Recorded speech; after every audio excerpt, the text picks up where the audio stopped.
السلام عليكم. ازيكم عاملين ايه؟ طبعا الحمد لله رب العالمين، يعني انا مبسوط جدا وده فضل ربنا عليا ان الشغل اللي انا عملته عجب ناس كتير، لدرجة ان ناس من دول بره بقت تخش تدخل عندنا على الصفحة، والكلام ده موجود، احنا ما بنقولش اي كلام. بيقول لك ان الكلام ده مش في مصر، والكلام ده فين، واللي يقول لي انت شغال في الامارات، واللي يقول لي انت شغال مش عارف فين وفين. والحمد لله رب العالمين ان الشغل بتاعنا نال اعجاب ناس كتير جدا. الحمد لله. احنا اول حاجه احنا شغالين في مفيده في التجمع الخامس. احنا من مصر شغالين في القاهره الجديده في التجمع الخامس في كومباوند مفيده. اللي احنا عملناه هنا احنا غيرنا سيستم كامل بتاع فيلا كامل. مبدئيا كده الفيديو ده يبقى طويل شويه، لان هيبقى فيه كام حاجه كده، كام ملحوظه ان شاء الله يعني ممكن نقول عليهم ان هم يفيدوا بعض، لان انا عندي هنا في الفيلا في حاجه معينه، فانا هقول انا عملت ايه وسوينا ايه والكلام ده. نرجع لكلامنا. احنا غيرنا السيستم بتاع شبكه رئيسيه بتاع الفيلا بالكامل. على طبعا احنا كان في الفيلا اللي احنا فيها النموذج ده في بيزمنت في بدروم تحت، والبدروم ده كان غير مستخدم لان المواسير كانت ماشيه كلها واطيه. كنت انا عامل بث مباشر قبل كده او عامل فيديو قبل كده، هحط اللينك بتاعه ان شاء الله لو حد حابب يشوف او يعرف ايه اللي كان في البيزمنت واحنا ليه غيرنا، عشان ما حدش يقول ان احنا غيرنا والفلوس والبضاعه اللي كانت راكبه كويسه. انا كنت قايل في الفيديو ان الشغل كويس جدا، وان الخامات كويسه جدا، والخامات كويسه، والشغل اللي معمول شغل محترم. بس احنا فكيناه وغيرناه لسبب ان احنا غيرنا الدنيا كلها. يعني احنا اتحكمنا ان احنا محتاجين نغيره اجباري مش اختياري، يعني احنا ما دخلناش قلنا ان الشغل وحش والكلام ده. نرجع لكلامنا عشان ما اطولش على اساس على قد ما اقدر ان احنا نحاول نأثر في الفيديو. احنا غيرنا الشبكه الرئيسيه كلها زي ما انا شايف كده. يعتبر عندي الستة بوصه مربع الفيلا كلها، ما شاء الله الفيلا كلها تربيع عندي فيها شغل. طبعا انا هيبقى عندي هنا سلسله فيديوهات كتير، لان الفيلا دي ان شاء الله هيبقى فيها كام حاجه كده نفيد بيها الناس، ونقول احنا عملنا ايه، ونوري برضك الناس شغلنا اللي هو الحمد لله. يعني كذا حد قبل كده كان بيعمل فيديوهات ويكلمني، وباجي اقول له يا عمي بعد اذنك اما تيجي تتكلم الفيديو بتاعك ده ما بيشوفوش صاحبك واخوك وخالك وعمك، ولا انت الفيديو اللي انت بتنزله ده احنا شغالين في صحي، شغالين في سباكه. بس اما انا بعمل فيديو وبنزله على العام انا بتكلم باسم مصر. انا بتكلم لو واحد قاعد في اي مكان بيقول لك بص الصنايعي المصري عامل ايه، انا عايز كده. عايز ان احنا لما نيجي نعمل فيديوهات والكلام ده وشغلنا يطلع يبقى احنا بنتكلم نقول الصنايعي المصري شغله عامل ايه والكلام ده. فانا دلوقتي عايز اوري الناس شغلنا مصريين عامل ازاي، شغل الناس المصريين عامل ازاي. شغلنا احنا فضل ربنا علينا. انا عندي الفيلا اللي انا واقف فيها دي كان عندي الدخله الرئيسيه مكان ما انا واقف كده، كان في غرفه هنا كانت موجوده، وكان في غرفه قبل الباب ده على طول كان في غرفه كانت اللي احنا هديناها والكلام ده. وكان الشغل واطي جدا، كان في عمق حوالي لا يقل عن متر ونص، هنشوفه جوه دلوقتي زي ما انا قلت عليه. المهم ارجع لكلامي. انا هنا الدخله عندي كانت دخله مستوره، مش دخله عدله معايا، يعني مش دخله كده مستقيمه في وسط الشغل، غير ان انا عندي الدخله هنا في حته والشغل عندي في حته. انا حبيت احترم اخلي الشغل بتاعي يبقى كله على جنب، على اساس لو انا عملت تلتوار او عملت الكلام ده. تعال نخش الشغل بتاعي. الفيلا زي ما انا قلت الدخله بتاعت الفيلا داخله مشطوره معايا، فانا كنت مضطر ان انا اخد هنا اعمل حاجه اسمها كوعين مفتوحين مفصله. حبيت اعمل كوعين. احنا على فكره لما جينا اشتغلنا والله العظيم عملنا لحد الغرفه دي وفكيناها. فكيناها عشان احنا بنحب شغلنا، مش فكيناها عشان ما حدش. اول حاجه انا يعني مش عايزين حد ندي فرصه لحد ان يخش يعدل علينا. احنا بنشوف بنجتهد على قد ما بنقدر بنحاول نعمل الشغل اللي هو ان شاء الله اللي حد يخش يقول لك الله ينور. زي ما حصل معايا قسما بآيات الله من ساعتين، الاستشاري بتاع الموقع دخل هنا والله العظيم وما كنتش موجود، والناس بتاعتي ما حدش يعرفه، كان واقف مع حد موجود في الفيلا تبع الباشمهندس محمد اللي احنا شغالين اشرافه، وبالصدفه جاي يشوف احنا عملنا ايه. يعني هو اما وقفت اتكلمت معاه خلاص بقى هو كده فضل ربنا دخل شاف الشغل اتكيف، مش عايز اكتر من كده. فوقفنا بقى نتكلم خلاص كده في كلام وفي حوار، والراجل اللي شغال ده لازم نقف نتكلم معاه ونشوف الراجل ده جنس ملته ايه. وقفنا نتكلم وبتاع، قال لي بص يا باشا انا عارف ان انت شغال بقالك 5 6 ايام، انا قلت اسيبك واجي لك بعد ما تخلص اشوفك انت عملت ايه، بس الله ينور انا مش عايز اكتر من كده. هم دول الكلمتين اللي انا عايزهم، واللي عايز المهندس محمد اللي انا جاي شغال ويعتبر مش هقول متراهن عليا ان هو قال الراجل بتاعي اللي هيشتغل، عايز ان انا اشرفه قدام اي حد. نرجع لكلامنا. حبيت ان انا اخد كوعين مفصله هنا عشان اعدل معايا الخط. لو انا لفيت كده لف كده تعالى كده لف. الخط معايا هنا جاي معايا مسطور، لو انا مشيت بالشطره بتاعته هيضغط، لو انا عصرت الشغل ده مش هيجيب معايا لان انا لسه عندي مسارات كتير رايحه. فانا حبيت ان انا اخد كوعين مفصله عشان يعدلوا معايا الخط. كوعين مفتوحين، اخواتي الصناعيه عارفين الكلام ده. وبقول لك انت برضك لو راجع قابلت لك المشكله دي تحلها كده. خدت كوع مفتوح هنا تحت، وكانوا واخدين الكوع التاني فيه على طول راس في راس عشان يتعمل زي مروحه ويعدل معايا الخط. بعد ما فكينا الشغل انا عندي ده الفينش بتاعي، فلقيت ان الغوط بتاعي الغرفه هيبقى فيها غوط حوالي يجي متر، والجنتراب يجي متر ولا متر و20 سم. لا فك يا عم الشغل ده ازاي يا اسطى؟ هوبا هوبا ايه، راحوا فاكين الرجال. قال لك بس راحوا فاكين الشغل كله، فكيناه. كنا مركبين لحد الغرفه دي ومتحبش، فكينا الشغل وركناه عشان نعمل الصح. عملنا ايه بقى عشان اظبط حالي؟ انا عندي كان الكلام ده اول حاجه عشان بس كان في ناس كلمتنا الشغل ده اللي احنا كنا شغالين عليه كان في مسار ماشي في المكان اللي انا ماشي فيه ده. دي مش لسه فيلا جديده وشغل متهيل والكلام ده. الكلام ده كان الشغل ده كان مضغوط، كان مدكوك اسف، وكان في شغل معمول تحت منه. يعني احنا شلناه، حتى المواسير اهي شلناه وحطينا مكانه. يعني كان في الارضيه كانت مدكوكه عشان الناس اللي بتقول يا جماعه انتوا كنتوا لازم الارض دي بتتدك والكلام ده. ده مش شغل جديد لسه، لا ده كان شغل معمول ومعمول على اعلى مستوى عشان احنا في مفيده زي ما انا قلت مش في اي مكان. فالشغل هنا ما شاء الله حاجه قويه جدا، حاجه تشرف مصر. ففكينا الشغل وحطينا شغل مكانه جديد عكس ما ارضك.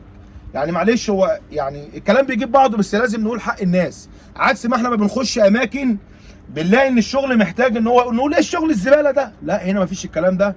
هنا الشغل صح الصح، شغل تمام. فهنا الارضيه كانت مدكوكه. انا بقى زودت كام حاجه.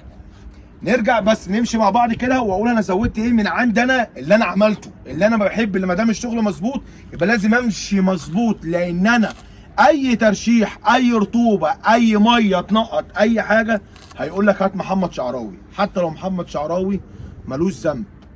ايه هو اللي انا قلت عليه؟ ان انا كان عندي العزل ده كان جاي لحد هنا. انا معايا الفيديو ممكن ابقى اوريه، كان جاي معايا لحد هنا.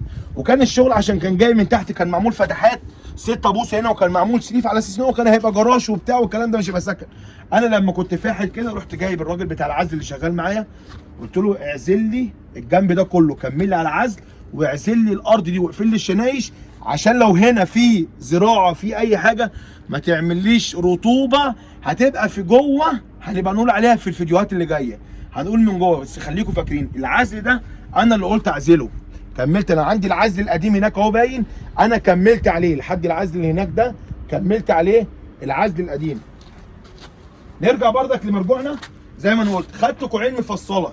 احترمت بقى ايه؟ رحت عاكس الشغل. انا جبت من اول معايا انا محكوم هنا بدخله داخلالي، مش هقدر اطلع بره افك بلاطه واحده من الانترلوك. الله اكبر الله اعظم، ما اقدرش افك بلاطه واحده.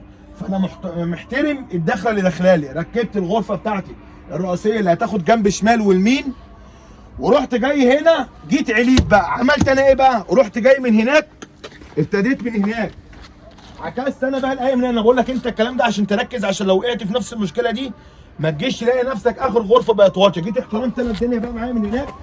تعالى كده معايا،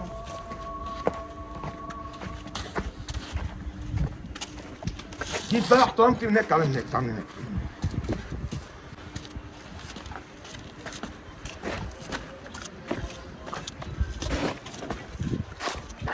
كملت بردك العزل معايا هنا اهو، ادي العزل القديم كملت معاه. المهم جيت انا هنا رحت محترم معايا، ادي الوش الفينش بتاع الفلور اللي انا هحترمه. رحت جايب اول غرفه بتاعتي اللي هتبتدي من هنا. انا عندي هناك ميول لو واخد في المتر 5 سم هيسلك معايا. رحت محترم الوش ده يمكن عالي عنه بتاع 2 3 سم، اللي انا ما رضيتش اقطع من الرقبه اللي جايه لي مع الغرفه. هنا في الناحيه الثانيه في ترمبه الرفع اللي هي ديت، رحت موصلها عليها. والمخرج ده اللي انا عامله هيبقى فيه حمام سباحه هنا والشغل بتاعه هنا. فالغرفه دي كده جايبه معايا ترمبه الرفع، اللي ترمبه الرفع عليها حوالي 5 حمامات وشغل تحت هنبقى نقول عليه.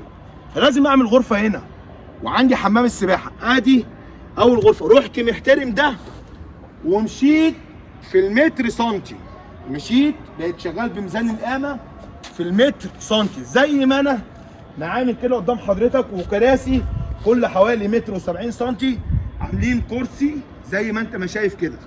وعاملين بقى كمان ايه، لما جينا هنا رحنا محترمين الرخام ومشيت معاه بميول اللي انا قلت عليه، جاب معايا ظبط معايا هناك. يبقى انا عندي هنا دي اول غرفه جابت معايا ترمبه الرفع وجابت معايا حمام السباحه. هنا دي غرفه الناس اللي سالت علينا وقالت الغرفه دي وبتاع هنبقى نعمل لها فيديو لوحديها. جبت هنا دي غرفه 60 في 60 من شركه المصريه الالمانيه ايجيك، دي اسمها غرفه 60 في 60. والغرفه اللي هناك دي والغرف دي 50 في 50. الغرفه دي فيها 4 مخارج 6 بوصه، دي هنعمل لها فيديو لوحديها عشان ما نطولش عليكم. رحت انا جايب الغرفه، عملت غرفه هنا عشان ده يعتبر كده خلاص انا ماشي بالخط عدل، هلف الخط ما ينفعش اخد كوع، لازم اعمل غرفه هنا عشان التسليك حتى لو ايه اللي هيحصل. هسلك كده واسلك كده. عندنا هنا بقى دي الرقبه بتاعت ال 60 في 60 هي راكبه معايا، لو مشيت بيها هتلاقيها اوطى من ده حوالي ما فيش 2 سم، اللي هي مش هتبان معايا في الانترلوك اللي هيركب او الزراعه او زي ما يكون، الله اعلم الفرش يعمل ايه. ومشيت برضك مع السنتي في كل متر ماشي بالغرفه. الغرف مسلمه معايا لحد اخر غرفه. لما جيت انا عند المفصله هنا رحت مركب غرفه تاني على اساس عشان لو حد بس قال لك عن المفتوحه دي مش هنعرف نسلك منها. لا بص حضرتك، ادي الغرفه. لو انا مديت ايدي كده اهي، بص ايدي كلها دخلت جوه اهي، هعرف اسلك الحته دي.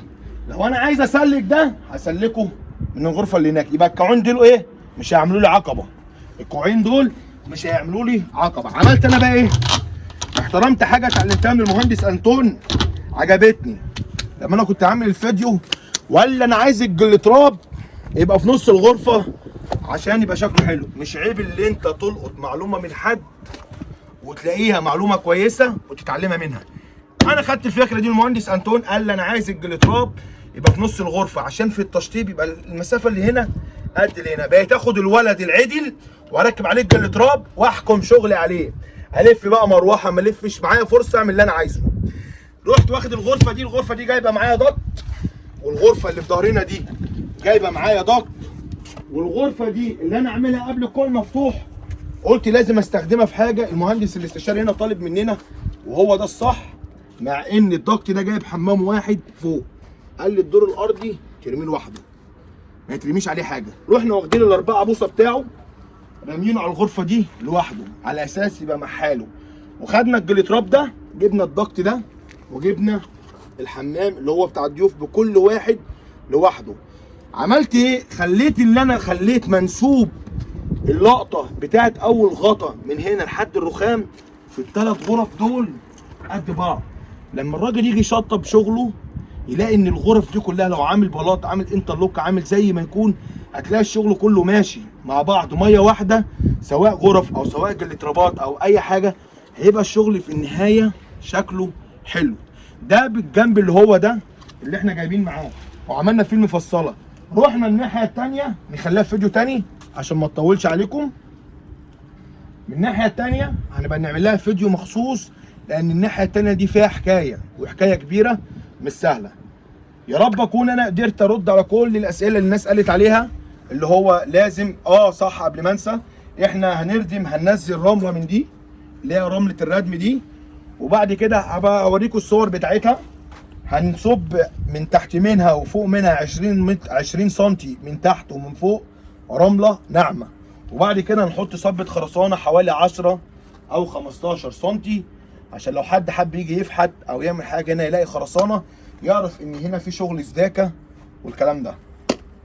يا رب اكون زي ما قلت قدرت ارد على كل اسئله الناس، واي حد عنده اي معلومه او اي حاجه او اي سؤال عايز يساله، اي معلومه عايز يقولها لي يفيدني بيها، انا ما بستكبرش على الكلام ده خالص، وبقبل وبسمع كلام اي حد. والحمد لله رب العالمين بنجتهد عشان نعمل اللي احنا عايزينه زي ما انا ما قلت احنا بنحاول على قد ما نقدر ان احنا نطلع شغلنا شكله نضيف.